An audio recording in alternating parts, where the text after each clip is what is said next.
Fine. Why am I not visible here? Invisible. Okay. So 3.38. Before this, just a quick recap. We had discussed that Sattva is the buddhi, Purusha is the consciousness. Correct? Atyanta, what did we say? Sankirna yoho, they are very different.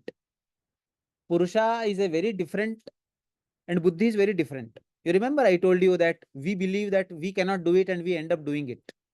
Because buddhi is very different, Purusha is very different. And then pratyaya vishesho bhogaha. Bhoga happens when the buddhi and the Purusha merge together. When buddhi and Purusha identify themselves with each other, that is how bhoga happens. And parartha means the bhoga is done for the indriyas, for the buddhi, for the senses, for the body. That is parartha. Swartha is for the Purusha. Okay. So from the parartha, if the samyama is done on the swartha, the whole thing that we did with the bottle also was that who is watching? Suddenly we all became very calm. Last class, you remember, Madheshwari? After watching, we did from grahya, grahitva, to the grahana. From the grahana, grahitva to the grahya. We did meditation, and when we shifted our focus from the bottle to who is watching, we became very calm. That samyama, if a person does, when his eyes become spherical, that leads to Purusha Jnana. Correct? Then the next sutra we discussed was Tataha Pratip Shravana Vedana Ved Darshan Swada Varta Jayante. In that manifestation of Purusha, you get Divyata in your various senses. Dadami te chakshuhu pashyame yogam aishwaram. In Bhagavad Gita, that happened like that. All your senses start perceiving things which are not usually perceived because they develop some special quality as the Purusha starts manifesting itself more and more. But they are all obstruction in the path of deeper stages of Samadhi. Correct? Now we go to the next one. Bandh Karan Shaithilyat Prachar Samvedanacha Chittasya Par Sharir Aveshaha. Bandha means bond. Karana means the cause. Shaithilya means becoming loose. With that, what happens? Prachara means passage. Samvedanacha, he develops a complete knowledge of the chitta. And with that, there is a possibility that par sharir aveshaha, the chitta of another person in another body can be controlled by the yogi. When my chitta becomes completely purified, when there is no chitta vritti. Okay? Aditi, what is a chitta vritti? See, I want to focus my mind on something. Very practical. I want to focus my mind, I will only look at the bottle. After a few seconds, what happens? My mind starts telling me it is 11 o'clock, you have to go. Somebody is waiting for you. This is a vritti. When my mind told me it is 11 o'clock, somebody is waiting for you, somebody is going to be waiting for you, which vritti is that? Aditi? I am looking at the bottle. My mind told me it is 11. Somebody may be waiting for you in your cabin. Which vritti is this?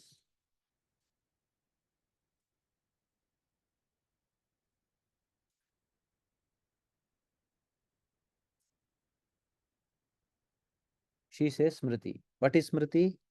Anubhuta Vishayaha. Asampramoshaha, what I have experienced, inability to let go. If I was looking at the bottle and it reminds me morning some fellow hit my car, if I get a recap of that event, then it is smriti. That didn't come. What my mind is telling me? It is 11 o'clock. Somebody may be waiting in your cabin. Which vritti is this? Vikalpa. Shabda jnana anupati. Vastu shunyah vikalpaha. There are only words. There is no substance in it. Is there no substance in it? Are these only words? Is there a fact in it or not?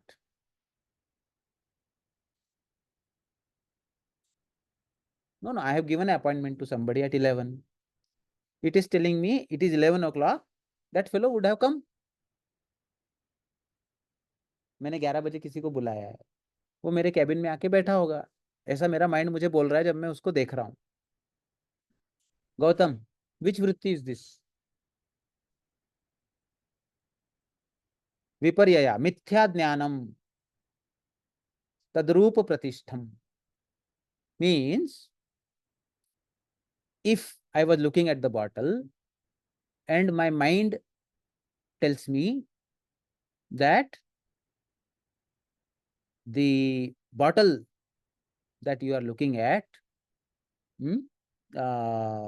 is what you can say, that the bottle, I just want to look at the shape of the bottle, the color of the bottle, and my mind starts projecting red color on the bottle, or my mind start focusing on the shape, which there is a dent on the bottle, and with that dent my mind makes a certain shape or starts telling me some story, which is not there. Huh? See, I am telling, I have given an appointment to somebody yesterday. You come to my cabin at 11. Now when I am looking at it, my mind is telling me at 11 o'clock that fellow would have come.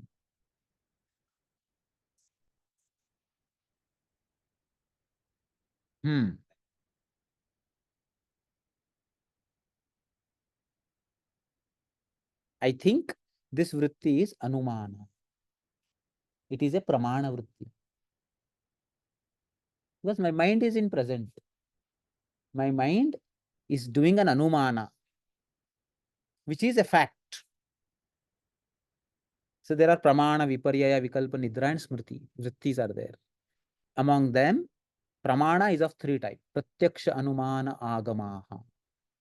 Pratyaksha, as you see, anumana is, it would have, if this is happened, that would have happened. If it is 11 o'clock, that fellow would have come. So the vritti that interfered with me is pramana. So that is how pramana also becomes a vritti. Some people say, if you are mindful, it is not a vritti. Very good, Souvik. Very good answer. So ऐसे ही आप life में कुछ भी काम करना चाहते हो, कोई ना कोई वृत्ति आपको उससे हटा देता है. स्मृति आ जाता है, निद्रा आ जाती है, हाँ, विपर्यय आ जाता है, विकल्प आ जाता है, अनुमान आ जाता है, आगमा आ जाता है. Agama, how it comes? Sir is telling me to look at the bottle. Freud has also told similar kind of experience. Agama. Or it is in that book also, this is written what sir is telling. I think what sir is telling is incorrect. I think it is. So our chat.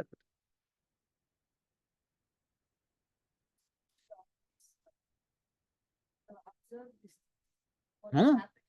Which vritti is taking me away from what I am doing? Yoga chitta vritti nirodha means what?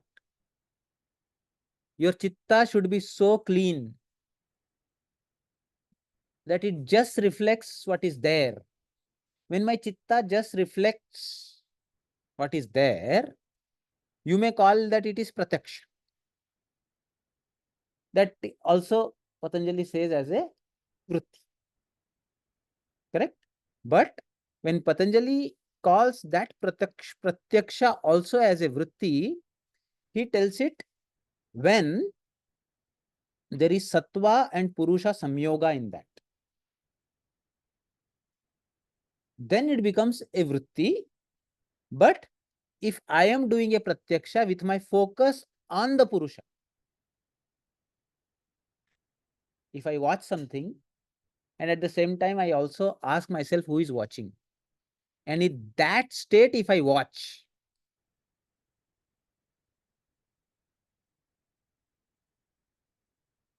yeah, is it difficult to understand? If I watch something, while watching, I also ask who is watching. Then I watch. Then I don't watch with my two eyes, I watch with a spherical eye. I watch like the hen hatching her egg.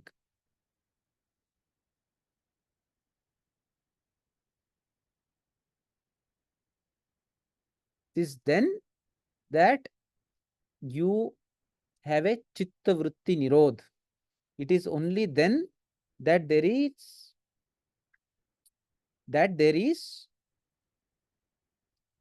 swarupa shunyam.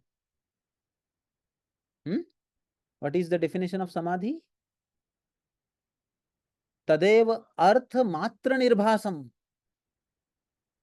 तदेव अर्थ मात्र निर्भासम स्वरूप शून्यम इव समाधि.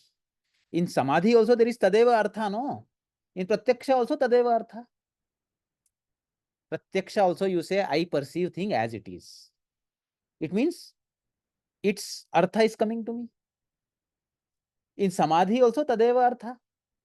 But samadhi is chitta vritti nirodh. So how do you differentiate pratyaksha from samadhi? You understood my question, Manoj? No? Pratyaksha is a vritti. Among pancha vritti, first vritti is pratyaksha. You perceive things as they are. Samadhi says tadeva artha matra nirbhasam. Nirbhasam means shining forth. Tadeva artha means its meaning. Whatever you are focusing on, its meaning shining forth. But after that, this is pratyaksha.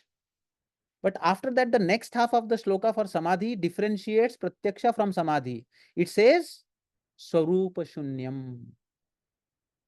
There is no observer.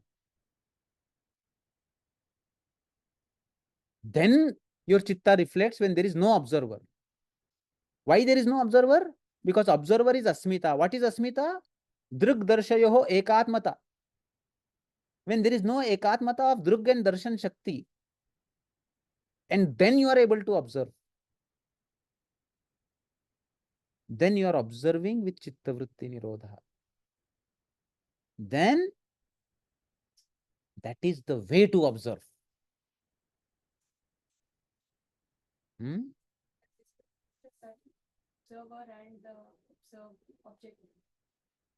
So, is there a possibility of observing without an observer? One of the ways for that is you observe, and while observing, you focus on who is observing. Question who is observing. As soon as you question who is observing, the observer vanishes and there is only observation. It is in that state that the Shabda, Artha and Jnana of the object become separate. The word bottle, the object bottle, and the real essence of that bottle, they become separate. If you observe like that, then your chitta reflects the thing truly as it is. So actually in Pratyaksha Vritti, it is not truly as it is, because with even if you are observing things as they are, still your asmita is coloring it.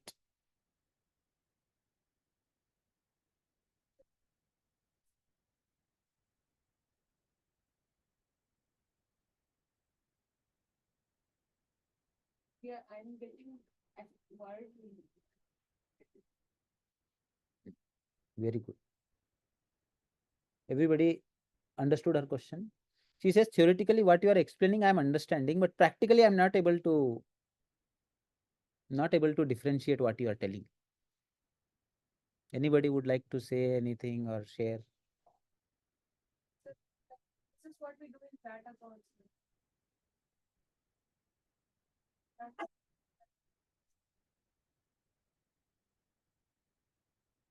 what do we do?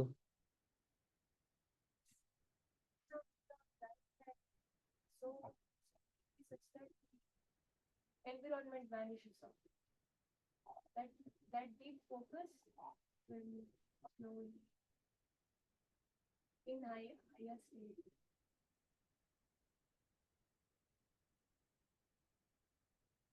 But I think she gave us a direction.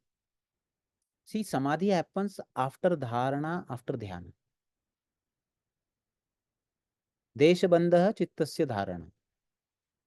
When my dharana is happening, the only vritti that remains is pratyaksha. There is no place for any other vritti in dharana. Dharana में कौन सा वृत्ति रहेगा? Only one vritti, which is pratyaksha. There is no anumana also, no agama also. Correct? That is Prataka with lamp. But in actual life, how it is possible? Okay, if you are sitting here and you are listening to me, first thing that you have to practice is, I will simply listen to what sir tells. I will not allow my own chatter within me to interfere. Then from all other vrittis, you have come to one vritti, which is pramana, and within pramana also you have come to pratyaksha. You will not allow your anumana also to come in between, or your agama also, what you have learnt about what I am telling, nothing. I will just listen what he is saying. Is it possible to do this? Then you are in dharana. Deshabandha chittasya dharana. That is the first capacity that we have to develop. With abhyasa, dharana will slowly enter into dhyana. How it will happen? Initially, it will require effort from you. You have to become aware. Your chitta will again take you to either anumana, agama, viparyaya, vikalpa, nidra, smriti. Again and again, you will bring it into pratyaksha, pramana. After this dharana becomes mature with practice, it starts sustaining for a considerable amount of time. Then what will happen? You will listen to what I am saying. There is no chatter, no reaction from you. Everything I am saying, you are just absorbing it. You are just absorbing it. You are just absorbing it. Then suddenly there will be a light, a connect, where your consciousness will flow into me, my consciousness will flow into you. This is known as communion. Tatra pratyaya ekatanata dhyanam. When the consciousness starts flowing in an unbroken flow, like the oil flowing from one pot into another without a break.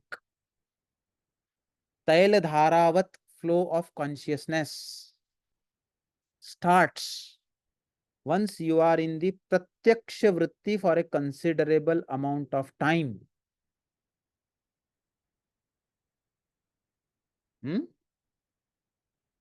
This happens. How many of you paint? How many of you dance? How many of you sing? How many of you run? If you are passionate, if you love it, and if you are doing that act completely relaxed, as you get more and more into it, only pratyaksha vritti remains. I am dancing, there is nothing else. I am painting, there is nothing else. Only my brush and color. I don't even plan next what I'm going to do. It just happens. The stroke automatically, perfectly, it starts coming. My mind, as if in a automated button mode, knows perfectly where it has to put which stroke when. You know which, you are not singing it. It just comes, the next swara, the next. So the next move in the dance, the next step in your run, So with that, Alindam. So you understand? So then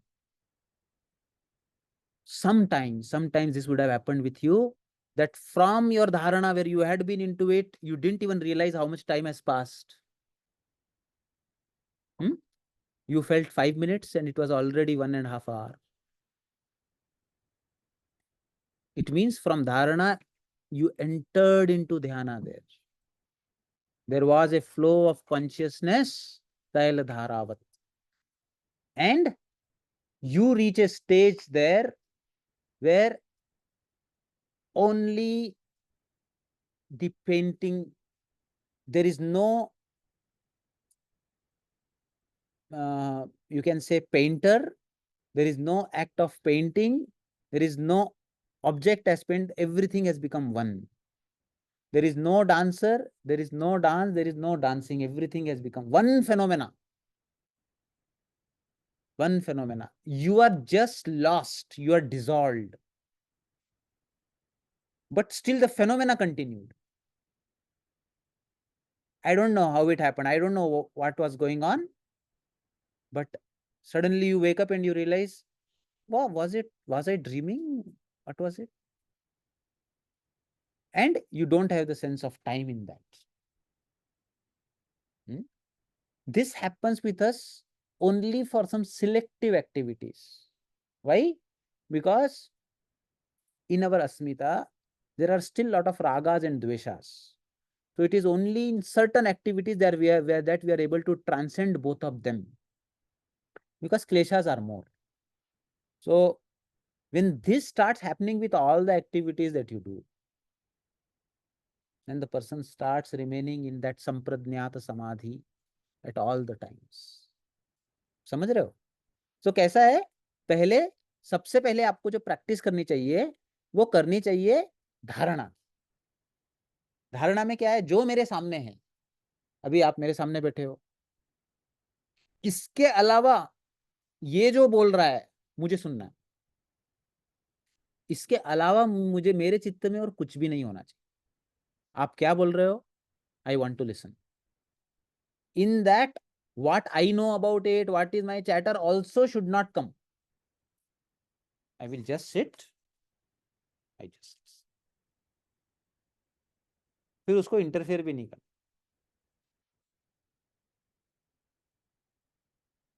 It is a great quality, a great preparation to go into samadhi.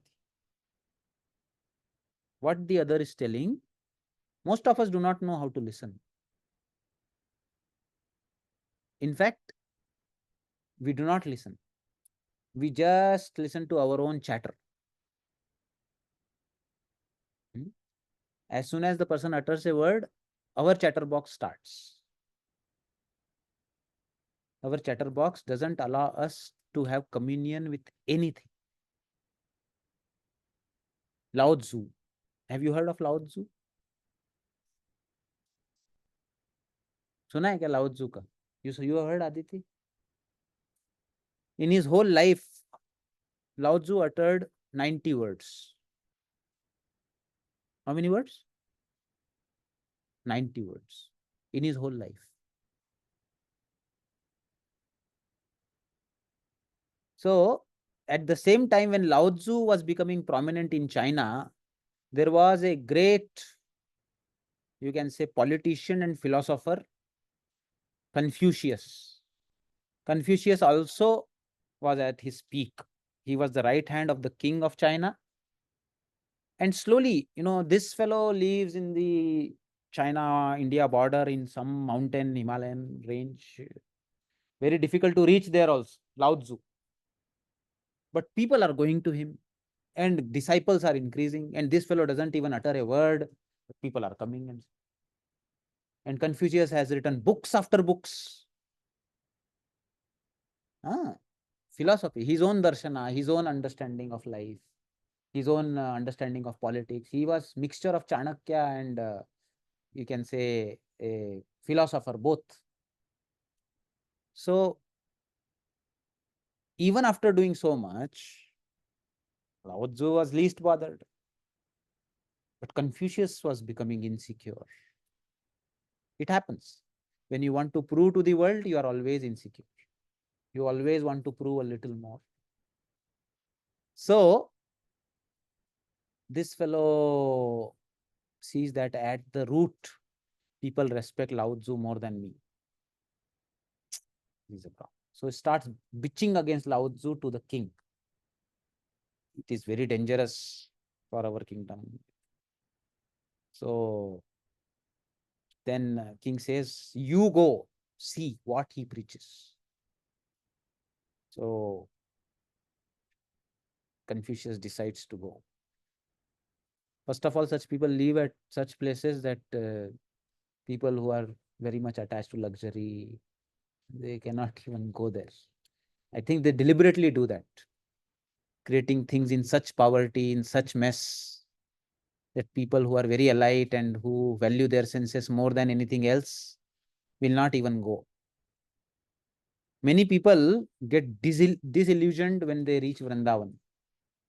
They have dream of Vrindavan like ऐसे लताएं होंगी, यमुना का pooling होगा. जाते से उनको ऐसा शौक लगता है जब बंदर उनका चश्मा निकाल के भाग जाता है. So it's deliberate to filter out such people. So then they somehow, with lot of difficulty, traveling 2-3 days, he reaches there. First he is hiding and he sees what is Lao Tzu doing. Nothing. Washing utensils, cleaning things. Doesn't see anything special. Then he enters. His disciple welcome him, make him sit. He will come. Gone for a walk. So one new disciple joins him. Confucius also goes with them. So they sunset, go for a walk, reach top of the mountain there. Everybody stands and looks at the sun, still, as if almost breathless. Every moment the sun is coming down, they are with the sun. You can feel the flow of consciousness from the sun to them, from them to the sun. No chitta vritti. Desh bandha chittasya dhara. Sun is me, I am sun. Sun is going down, down. Confucius is feeling more and more suffocated. Then one new disciple had joined that day. That disciple, after 5 minutes of complete deafening silence, could not control himself. So he says, what a beautiful sunset. As soon as he says that, Lao Tzu turns, goes back. All the disciples also go back. Then his other disciple tell this disciple not to come for a walk from tomorrow.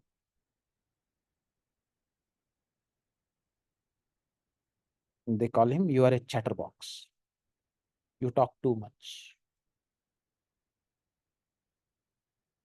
You don't know what you have spoiled by praising the sun. Whatever beautiful that we see in our lives, rather than connecting to it, we either want to praise it or pluck it.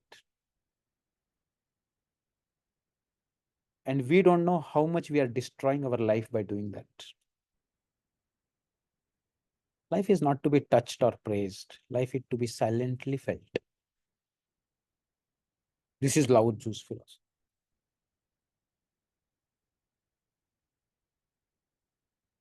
Confucius is becoming more and more. Then he comes back. Then Lao Tzu makes tea for him. Only thing you can feel is whatever he is pouring, whatever he is doing, there is nothing else in his chitta. चाय बना रहा है तो वो सिर्फ चाय बना रहा है और कुछ नहीं कर रहा. Then he offers tea to him, takes a cup of tea himself, They both drink.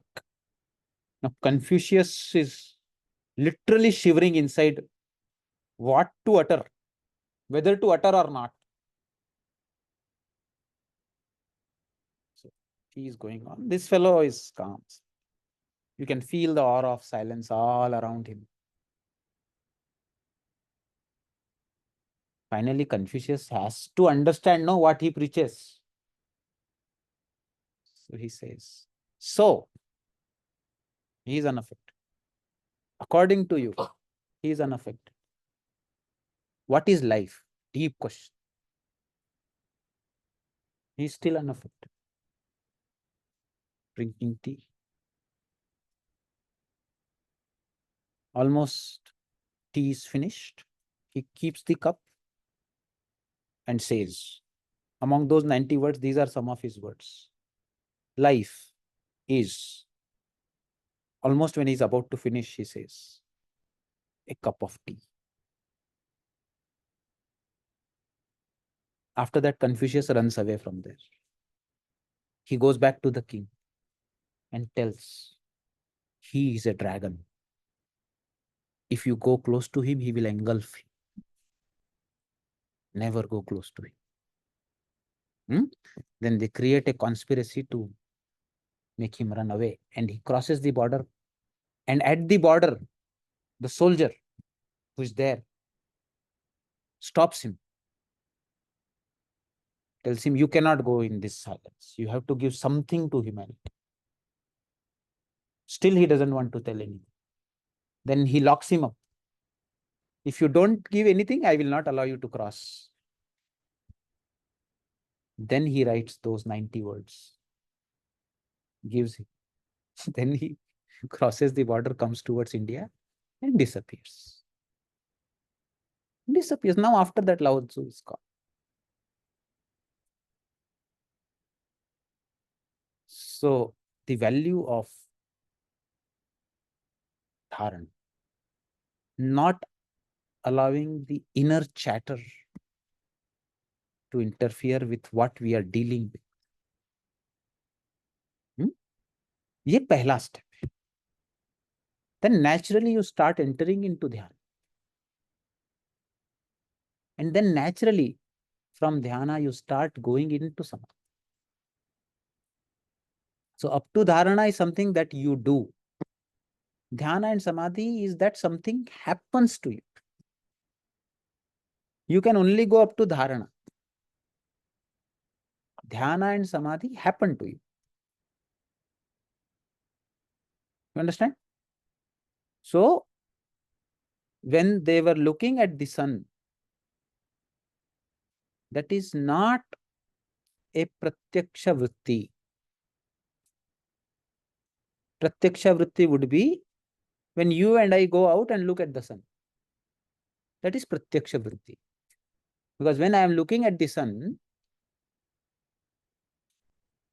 my sense organs, my consciousness is flowing out. I am looking at the sun. My buddhi is interpreting that this is a sun. I have read about it in my biology. I know this is a heavenly body. Around these planets are revolving. I have an understanding of sun of my own. With that viewpoint, I am looking at the sun from my own asmita. Correct? Whatever I have read in my textbooks, whatever I have heard about sun so far in my life, with that goggle, if I look at the sun, I am not looking at the sun the way sun is.